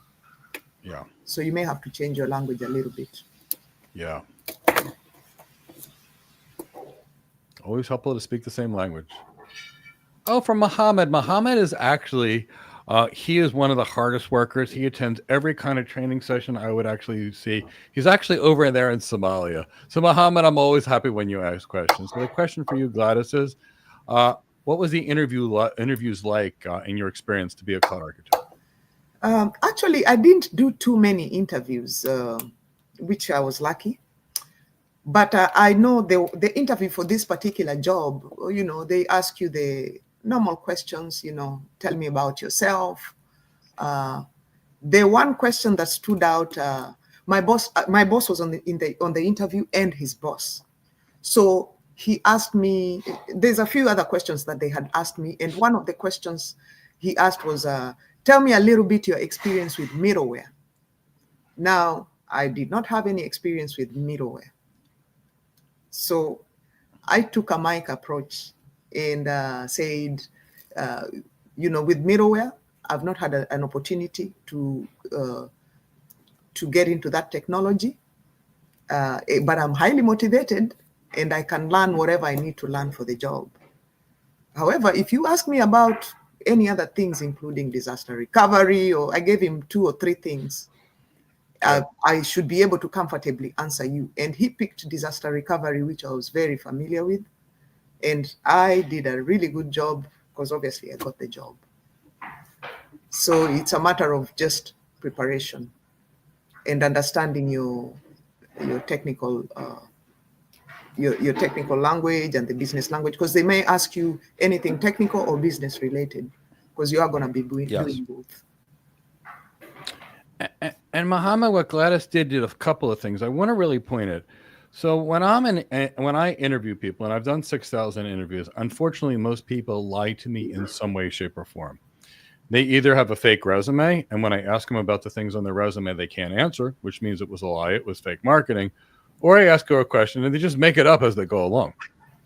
So by being able to say, look, this is not my strength, but I'm super motivated, super energetic, super enthusiastic.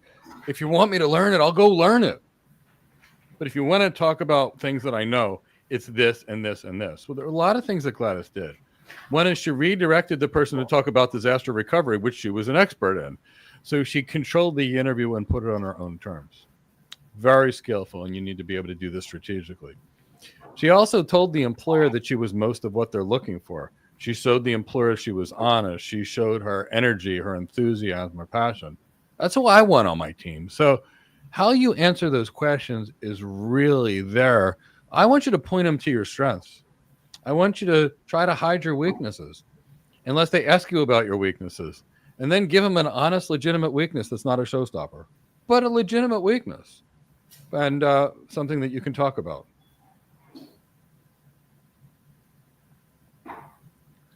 So I think Tyrone, is the second part of your question is, what advice could you give from your expertise? I don't see that. What's the second part? I think there was a second half of this question, which is just not on the screen. So the second question was, from your experience, what was your interview like? I think you talked about that. And what advice can you give?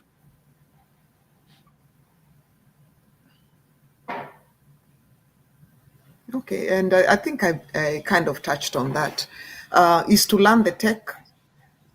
If you learn the tech and you understand it, then you can be able to explain it in plain English.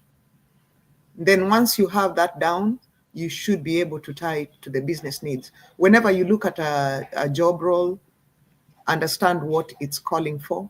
When you go to the interview, you need to be able to tie your background, your resume, and whatever you've written on there to what they're looking for, and explain it in plain English. So it's just a matter of preparing. Mm-hmm. Mm-hmm. The matter of preparing.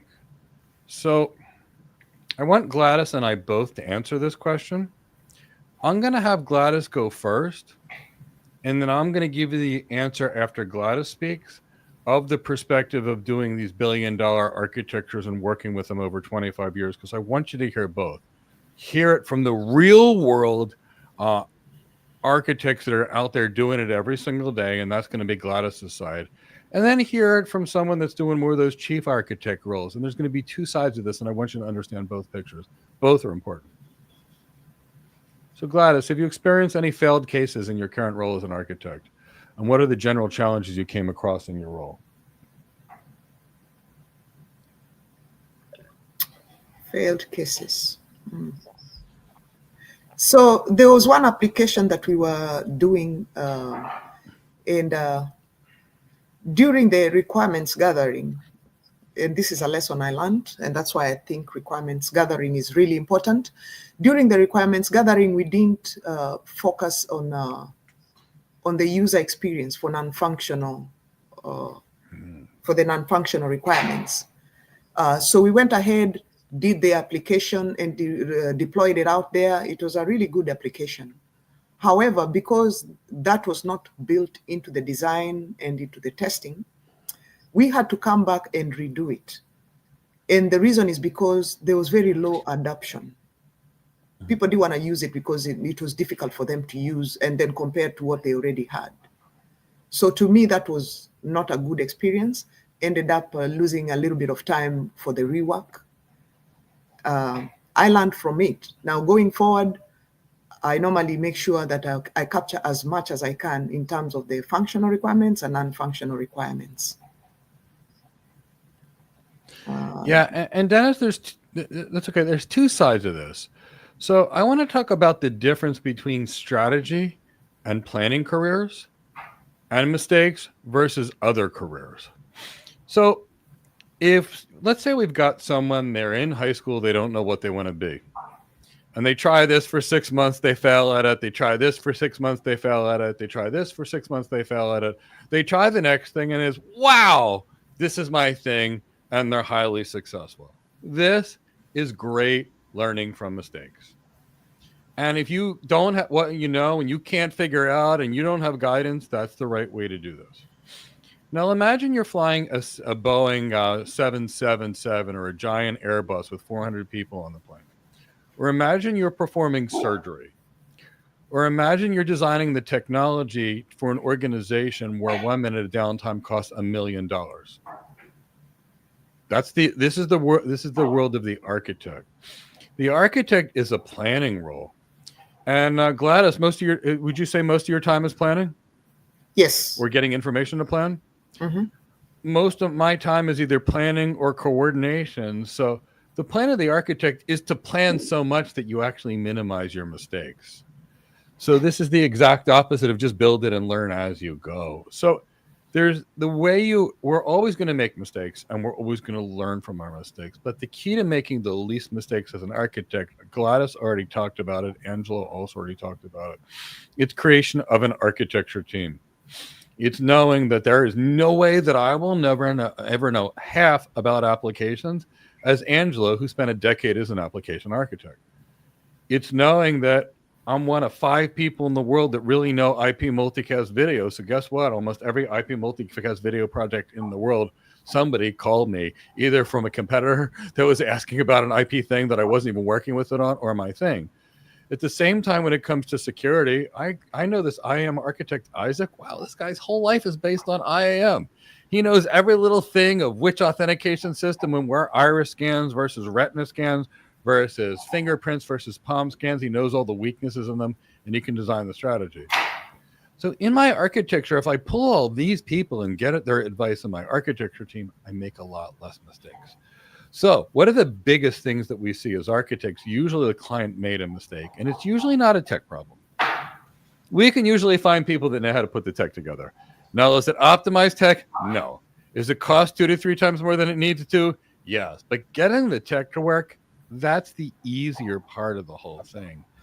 Getting the tech to actually meet the business's needs, now that's another story. So that's why it's instead of measure twice, cut once in carpentry, this is a measure 18 times and cut once, but use a precision tool to do it. And that way we minimize it. And if you do make a mistake, because it's going to happen, make sure you keep the client informed, make sure you keep the management team informed, and have a plan on what you're going to do to make that mistake better and remedy that for the client so you don't lose the trust. That's how I would say to it.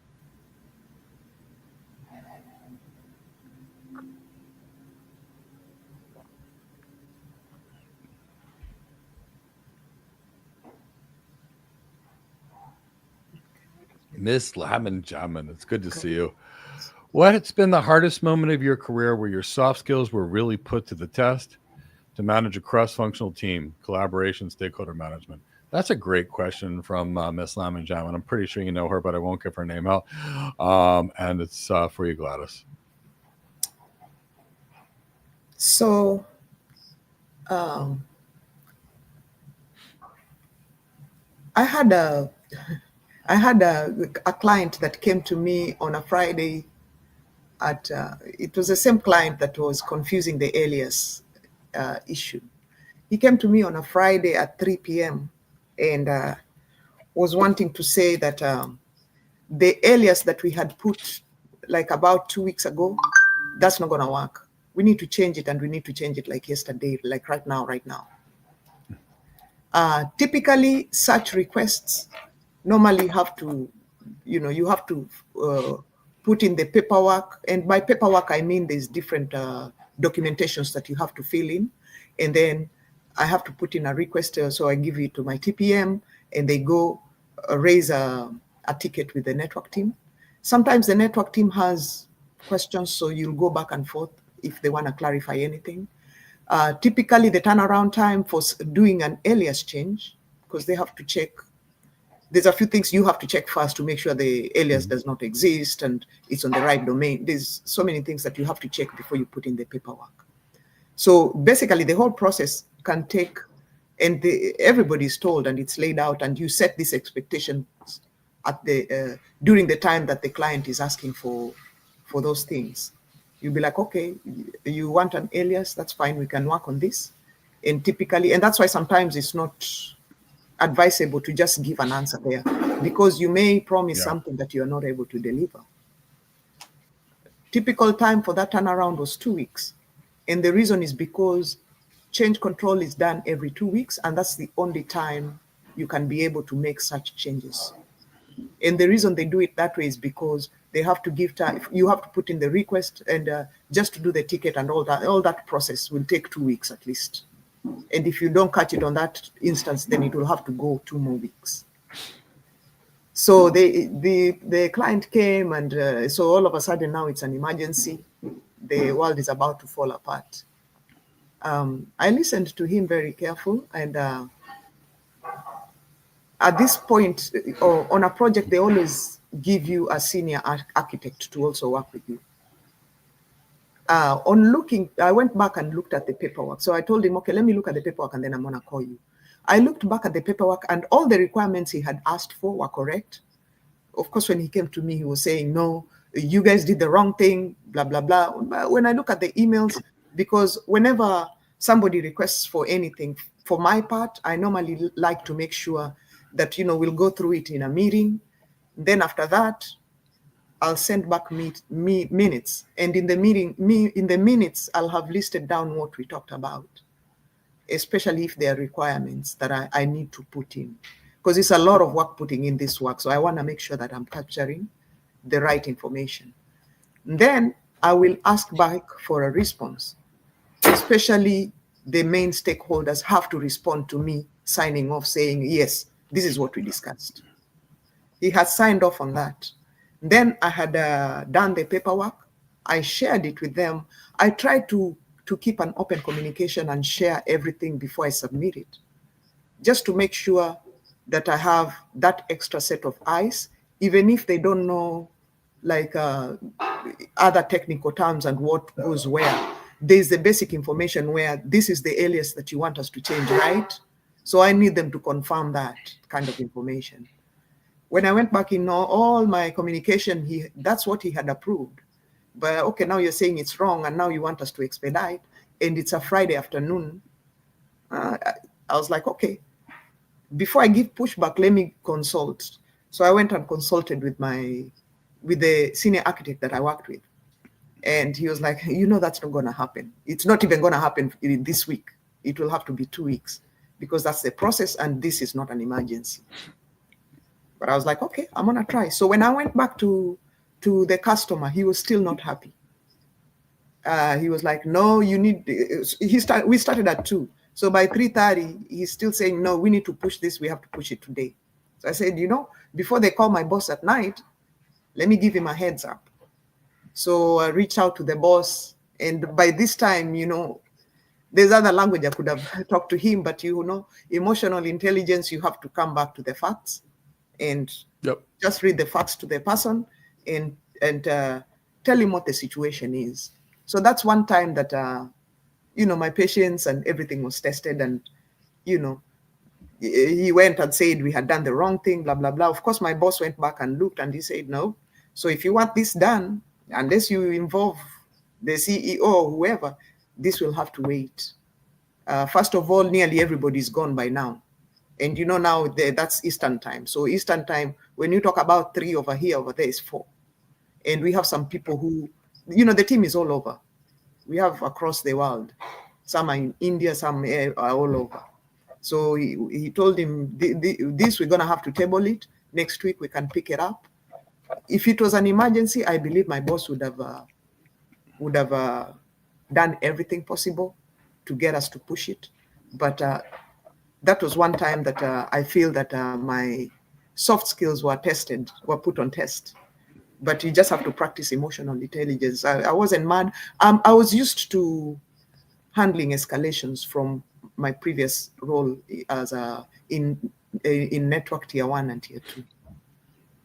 So that helped me. Those soft skills to diffuse situations and deal with problems and challenges, they are just so critical. Mm-hmm.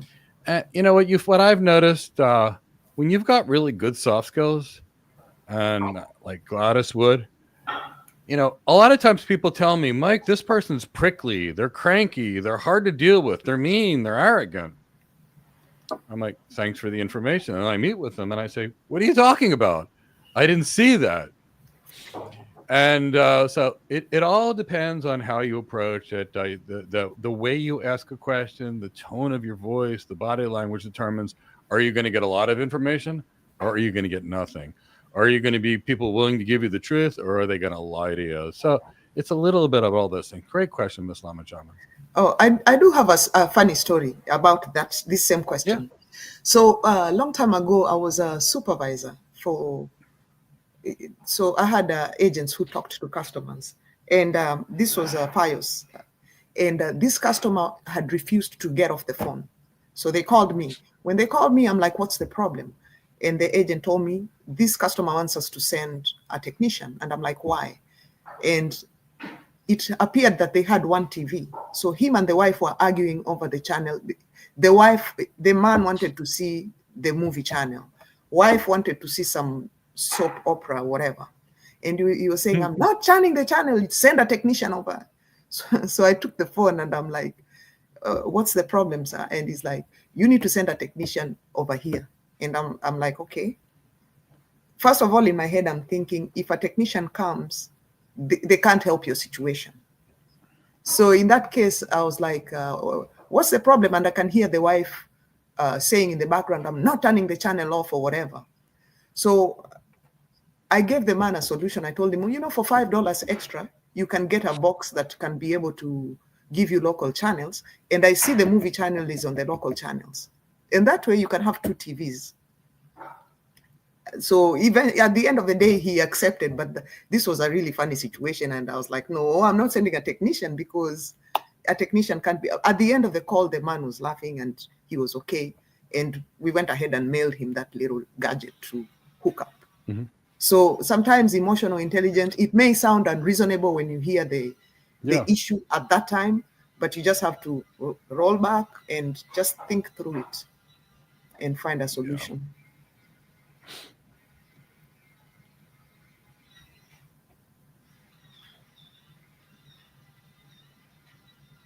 What part of the documentation process as an architect has been hardest for you to complete or caused you the most stress?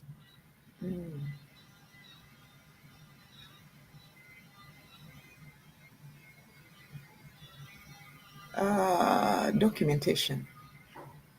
For me, documentation, as long as, okay, the documentation, in terms of documentation for my role, for where I was working, there was a lot of different paths that you have to go for different things. And it was not difficult, but it was just very confusing. And sometimes, I know I need a database, and you would think that I could go straight and ask for the database, but there's other steps that I have to go before I go to the database team. So just getting the process together and knowing this is what I need to do first before. So like if I'm asking for that database, there's about 2 or 3 steps, and then you go through governance before you even get to the database team.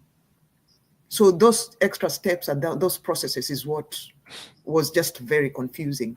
And there was no clear documentation directing you to do these things. That was what I struggled with. But after you do the first one, second one, and then you start getting used to knowing. It's not documented, but you know that last one I did this, so going forward, you know what to do. Sounds good. Tell you, for me, Ms. Lamajaman, it's always these big giant RFPs that come in with 500 pages of questions that need a team of 50 to respond. But yeah, I agree with Goddess in every way, shape, or form.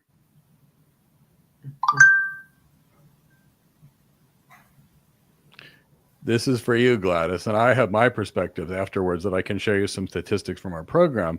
Mm-hmm. But why did you choose us instead of just getting a certification and hoping to get a job? So by the time I came to Go Cloud Careers, I already had Solutions Architect Associates, and I was in the process of doing the professional. So I was already reading for the professional, but I knew that I needed something extra.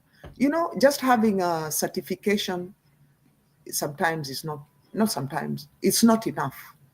You need to be able to talk the talk, walk the talk, walk the walk and talk the talk, and also get your hands in there. And I thought Go Cloud Careers provided a good opportunity for me. I was able to link up with like-minded people. I was able to practice for interview. If you ask Mike, I'm sure my first interview with him sucked. It got better. You always were good, but they got better as you grew. Yeah. Yeah, I used to volunteer anytime. Yeah.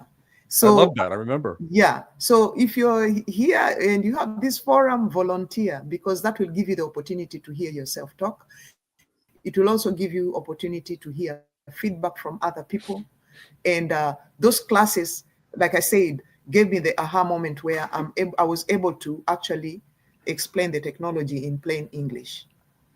Because if you tell somebody, you know, EC2, or if you say, Mike was able to help me understand that if I focus on the infrastructure, it doesn't matter what I'm building in terms of cloud. So even it doesn't matter if I'm doing any interview, I normally stick to the infrastructure. If it's a load balancer, it's a virtual machine, you know, I just use those terms. It's a CD, it's a content delivery network. I stick to the infrastructure. And that was part of the reason I decided to go with the Go Cloud Careers, to get that experience, the world experience, to hear people like me. Right now I'm here talking to you guys. I could get that here. That's why I chose to go with Go Cloud Careers, even though I had the certification and was gonna do more on it. And we were honored to work with Gladys. Here's the thing. Most of our people come to us that are certified. They already have 2, 3, 4, 5 AWS certifications and Azure certifications, but they're never going to get hired as an architect because the certification doesn't cover any of the things that me, Angelo, or Gladys actually discussed today. The other reason you might want to have somebody train you is as follows, and it's totally up to you. The average architect earns $20,000 a month, the average cloud architect. So if you trained on your own and were able to get there in 3 years, if you were lucky, let's just say you did, and Gladys was with me for 11 months from the time she started to the time she was hired. Mm-hmm. So if Gladys was able to get hired in 1 year and say somebody else were to take 3, if they were lucky, and they're not even going to know what to study on their own, let alone learn it. But let's say they took 3 years and got hired. So $20,000 a month for 2 years is 2 times 12 months is $240,000 times 2 years is $480,000 plus that extra month. Because she was hired in 11 months, that's $500,000 of lost income. Which is better, paying less than $1,500 for training at the sale price we have, or losing about $500,000 in earnings over the next 2 years. Just a perspective that you can think of. But I'm a finance person. I'm an architect. I have to build ROI modeling strategies for my clients. And I have to look at every investment of time, effort, money in my business or family life, just like anybody else. And I look at it. The $7 Starbucks coffee, not helping me. The 3 books that I bought this week that I can read and better educate myself, that can contribute to me being successful. So it's a choice that you can do. But I would generally say, find what you love. If it's cloud architecture, we'd love to train you. If you want to fly an airplane, find a great flight school, but please don't try to teach yourself how to fly a plane. Want to go be a physician? I know you can't teach yourself, and I know you can't teach yourself because you don't know what to learn because you've never done the job before. So it's a thought. Whatever you do freelance, I just want you to be successful, but think about that overall.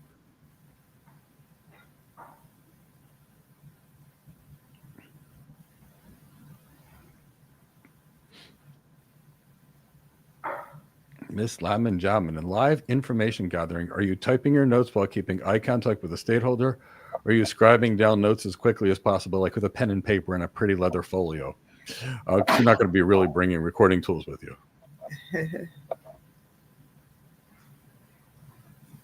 Okay. You want me to go, Mike, or are you going to? Yeah, you go first, and then I'll tell you what I do. Okay.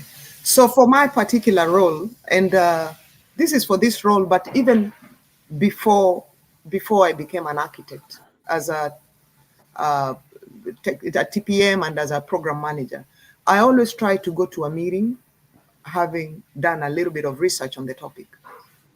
Mm-hmm. As long as you do that, And in the meeting, you're talking to people. So it's just like now, if I don't understand the question Mike said, I'll be like, could you repeat that? Maybe I need to write it down. It's a collaboration. Now, with that said, I try, for my own jobs, I try to create templates. But in my role, what would happen is whenever I got a project, I would try to understand the application so that whenever we have that meeting, I have a clue what's going on. Like I said, it's a lot of reading. So I'll go find out what tier is this application, because the kind of questions I'm going to be asking need to be appropriate for the application. What tier is it? Where is it sitting? How many VMs am I looking at? Blah, blah, blah. And I'll see also what is the project calling for? Is it a migration? What is it? Is it a new app? That way, on that very first meeting, you can be able to, basically it's a matter of meeting the people and creating a relationship. And maybe just like an interview, you'll be like, okay, tell me a little bit about the application. In plain language, the app owner will tell you, oh, our application, somebody normally comes in, it's normally used for this and that, in plain English. And if you've missed anything, you can be able to capture it. And normally in the database, it will also tell you what the application is and what it's used for, where it's sitting, how many users, where they are. So you should do some research and have most of that information, but you want them to confirm and know in their head what is it that they think it's doing, and from here, where are you going? What do you want it to do? I think that's a terrific answer. Ms. Lamanjaman, I use a leather folio with a pen. I don't. Here's some things to think about as you move up. So when you start looking at executives and you start looking at executive presence and you start looking at things, you'll notice that the executives carry the skinniest briefcases and the workers carry the biggest briefcases because the workers have to lug around the stuff. So the executive will have a leather folio. The engineer is going to have the 17-inch notebook that's this thick with the biggest GPU and the 3 different hard drives that are in it. So if you want to actually listen a little carefully, if you write it down, it actually activates a part of your brain called the reticular activating system, which is normally used if you were to see a squirrel on the road and you would know to stop your car so you didn't hit the poor little squirrel and you could save the squirrel's life. I love animals. But the reticular activating system also gets written down when you write things down, so it commits it to memory. So you're better off writing it down that way. Plus, you don't want to look like the person in the room that's carrying all the luggage because you're the caddy for the golfer. You want to go in there as that executive and look like the executive. So if you're with executives, please keep it leather folio. What I'm going to say is I know we're running out of time, so I can say, well, let's answer the questions we have. And if Gladys needs to leave, I understand. So let me answer one more question, and we'll take it from there. Tyrone, based on, you can pick Mohammed, you can pick Raja, and I bet we need to get Gladys back to work.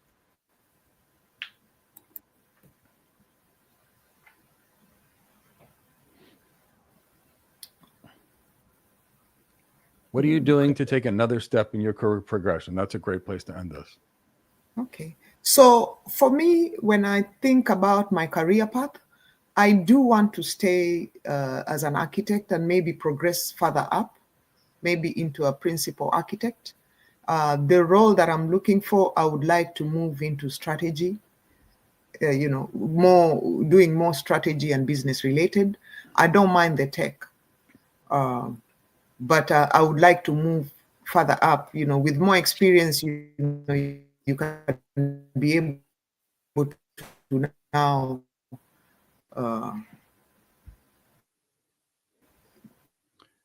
advise. Can you guys see me? Well, that's why we use private lines when it really matters, because internet bandwidth, as you can tell, is completely not guaranteed. So we had Gladys for the first half of that question, and it looks like she is frozen. She's probably got some packet loss on the line. Maybe she's back now. Okay, I'm back now? You're back now, Gladys. Okay. So, yeah, so I would like to move on up and maybe into a principal architect role, something to do with strategy and mapping out the technology business objectives. I do still like tech, so I would still be engaged in a little bit of tech. So that's the step that I want to, the direction that I would like to go. And that's what I'm looking at. I could see that happening, Gladys. And I know you've got an extremely good foundation, and I know you're going to get there. I can already see the principal architect in you today. I actually heard it in your voice. So today we had this cloud architecture discussion. We talked about what does a cloud architect do. I showed you two great architects. I showed you Angelo. I showed you Gladys. They were both students of ours doing great in the world. The key to remember is that any of you can do anything you want. And that's what I really want you to know. Everyone can do anything they want.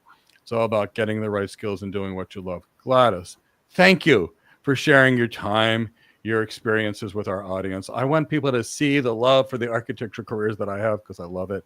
Thank you so much. No problem. Bye, everybody. Bye. Mm-hmm.